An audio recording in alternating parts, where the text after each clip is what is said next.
What's up, guys? Mr. Dan here, back with another one. By the time you see this will have been recorded about a week after my previous reviews. I still think my voice sounds a little funny, but at least I'm starting to feel better. Today's film is from the Wild Eye Raw and Extreme line, and believe me, it deserves to be in the Wild and Extreme line. Cat Sick Blues. I've heard other people talk about it. I did not know what I was getting myself into when I started this film. I thought this would be a film. There you see, a guy in a cat mask wearing custom-made razor-sharp claws. I thought this was going to be kind of a slasher, just with kind of a different look about it as far as the killer. Kind of the way the movie Bunny, which I reviewed, was a slasher, which had kind of an interesting setting and had a killer that had kind of an interesting look about her, but it didn't really break any new ground.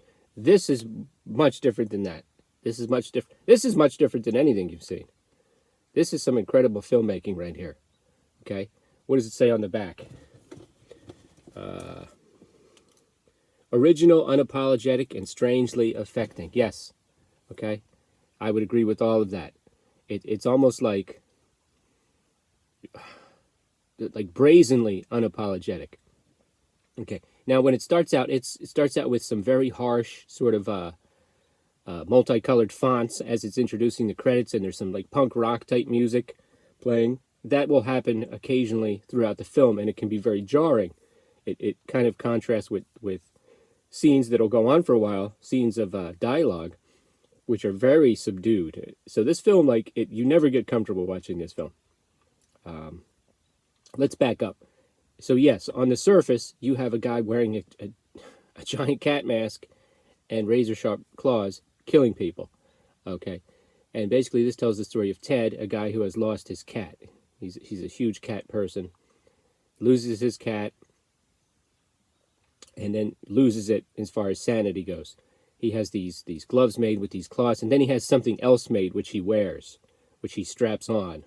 Okay, if you know what I'm saying. And it is just, that to me is the essence of this movie. It's just ridiculous.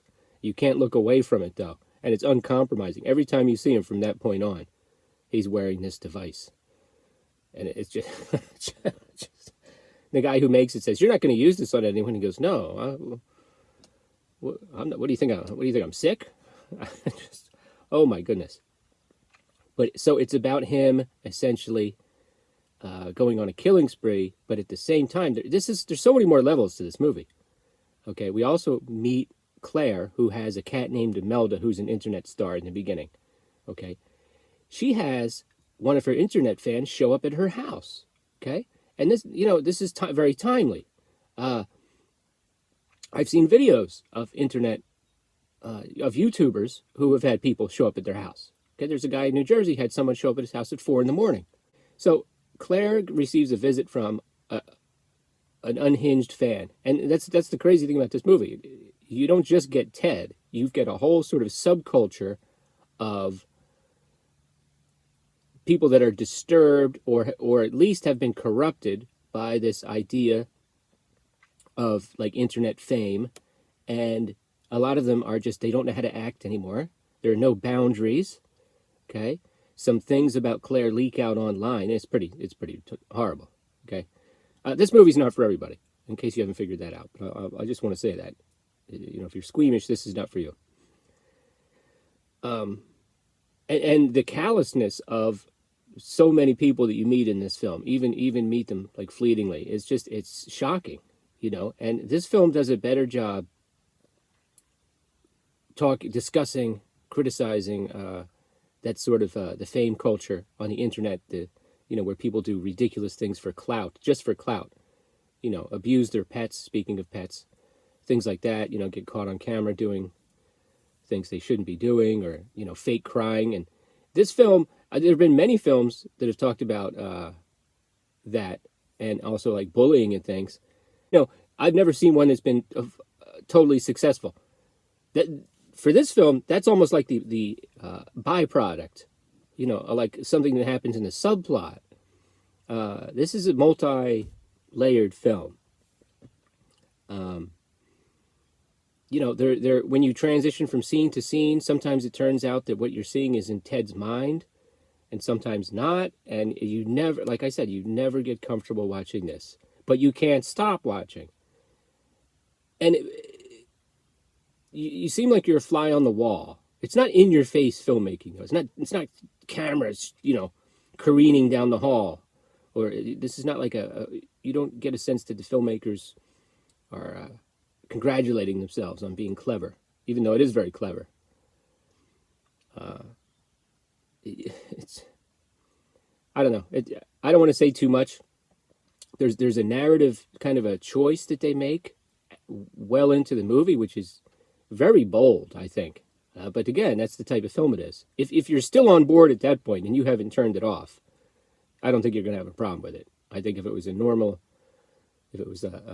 of a conventional slasher that didn't make you feel so uncomfortable, narratively people might have a problem with it. But in this film, at that point, you've seen so many things that are borderline surreal. I don't think it'll be an issue for fans of the film. So in a way, I can't wait to watch this again. But I obviously, as you say, I've got the DVD of this one. I believe it is available on Tubi. This is one I'd rather get the DVD. I think it's got some special features. I'm going to be interested in those. But I had to wait till the house was empty before I watched this. I'm not, sorry. So it is technically unrated, but that's appropriate. What else can I say about this film? There are very little negative to say. Okay, on the back, a critic also compares this to Lynch, Kubrick, and Miike. I mean, this is some great filmmaking here. Again, I'll say it one more time. Not for everybody. I guess one minor criticism, there were a few scenes where the blood, even in the same scene, didn't match. Like over here it looked a little bit red, and over here it looked kind of more like pinkish. That is a very, very minor criticism.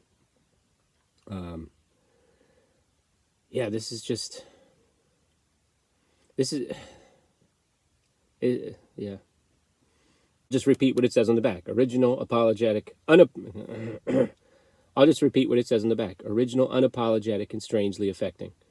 I really can't say it any better than that. There it is. Cat Sick Blues. Probably, I would say, the best film I've seen from Wild Eye. The VelociPastor did everything that it wanted to do, I think. That is obviously a much more lighthearted film. This is a much more significant film that also achieves everything that it wants to do. All right, guys. Thanks a lot.